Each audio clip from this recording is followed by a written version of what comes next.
Hello everyone. मेरा नाम है सौरभ बिलवार और इस वीडियो के अंदर हम करने वाले हैं कुछ क्लास 9 में एक टॉपिक है, बेसिकली पहला चैप्टर जो अपना है अंडरस्टैंडिंग द सोशल साइंस। तो बेसिकली ये एक ऐसा चैप्टर जो कि इंट्रोडक्टरी लेसन होता है, तो इसके ऊपर हम ज़्यादा डिस्कस ना करके, क्योंकि बेसिकली हमको पता ही है कि आखिरकार होता क्या है इसके अंदर। ठीक है, अलग अलग सब्जेक्ट्स होते हैं, हम उनके ऊपर बात करते हैं। तो अब चलिए, अब हम बात करेंगे एक नेक्स्ट चैप्टर है जो अपना, जिसका नाम है shaping of the earth surface.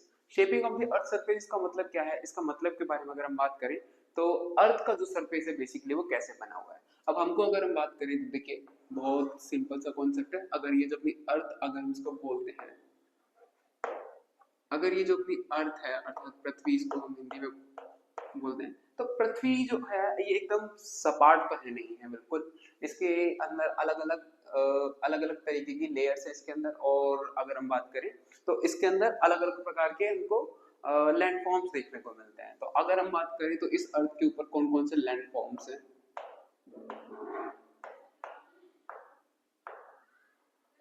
Landforms के बारे में अगर हम बात करेंगे तो आखिरकार ये लैंडफॉर्म्स क्या होते हैं।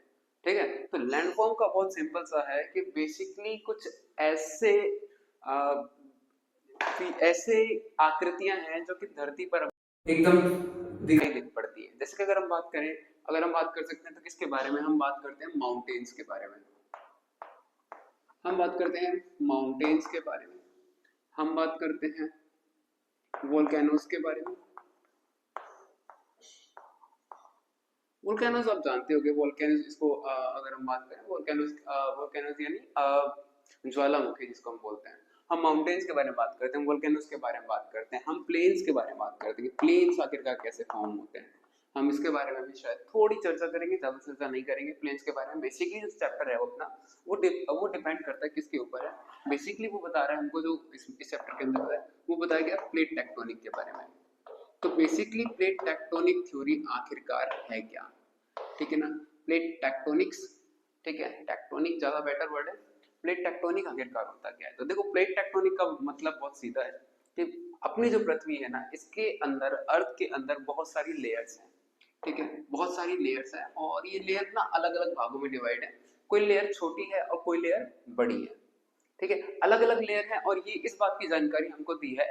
अगर हम बात करें इस बात की जो जानकारी दी है वो होती है हमको डब्ल्यू जे मॉर्गन ने, है ना। तो प्लेट टेक्टोनिक की जो थ्योरी है, ठीक है ना, इसको ये थ्योरी किसने दी है, डब्ल्यू जे मॉर्गन। तो डब्ल्यू जे मॉर्गन वो व्यक्ति है जिन्होंने हमको 1967 में इनकी थ्योरी को मान लिया गया कि हाँ, कि ये जो डब्ल्यू जे मॉर्गन के द्वारा जो बताया गया वो एकदम सही बात बताई गई है कि अपनी जो पृथ्वी है, जो धरातल है पूरा, इसके अंदर बहुत सारी प्लेट्स हैं और कुछ प्लेट्स बड़ी हैं और कुछ प्लेट्स छोटी हैं। ठीक है, और ये जो प्लेट्स हैं वो रेगुलर क्या करती हैं, मूव करती रहती हैं, जिसके कारण जो हमारे जो लैंड फॉर्म्स हैं वो फॉर्म होते हैं। जैसे कि हम क्या फॉर्म होते हैं, जैसे कि माउंटेन्स फॉर्म होते हैं, वॉल्केनोज फॉर्म होते हैं। प्लेन का बहुत ज्यादा बड़ा रोल नहीं है इसमें। प्लेन्स तो लाइक अभी एक अलग फीचर आता है इससे जुड़ा हुआ है, मैंने इसलिए प्लेन्स बताया हुआ है आपको, बाकी इसके आगे की चीज आपको बताई जाएगी। ठीक है, तो देखो प्लेट्स जो होती है उसकी मूवमेंट होती है, उसकी मूवमेंट के कारण माउंटेन्स बनते हैं, वोल्केनोज बनते हैं और प्लेन्स बनते हैं। तो ये तो हमको पढ़ना है इस चैप्टर के अंदर। और प्लेट्स एक छोटा मोटा कॉन्सेप्ट नहीं है, बहुत ही बड़ा कॉन्सेप्ट है। इसके संबंधित हम एक और थ्योरी पढ़ते हैं 1912 में, जो कि अल्फ्रेड वैगनर ने दी थी। अल्फ्रेड वैगनर के द्वारा जो थ्योरी दी गई है उसमें ये बताया गया है कि कॉन्टिनेंटल ड्रिफ्ट थ्योरी। ठीक है, वो बेसिकली आपके सिलेबस के अंदर नहीं है पर हम उसके ऊपर भी चर्चा करेंगे कि आखिरकार कॉन्टिनेंटल ड्रिफ्ट थ्योरी है क्या। तो बेसिकली बात ये है, चैप्टर आपको बस इतना ही बताने वाला है कि आखिरकार ये जो अर्थ का जो सरफेस है वो कैसे बनता है। ठीक है, और ये कैसे बना, अंदर की सारी लेयर्स के बारे में पढ़ेंगे, किस लेयर की कितनी हाइट है, कितनी ऊंचाई है, कौन सी लेयर कैसी है, उसका नेचर कैसा है, हम सारी चीजें डिस्कस करने वाले हैं। उम्मीद है कि आपको ये चैप्टर काफी अच्छा लगेगा। ठीक है, ये जस्ट सिर्फ एक इंट्रोडक्शन था कि इस चैप्टर में पढ़ने के वाले हैं। तो चैप्टर काफी इंटरेस्टिंग है।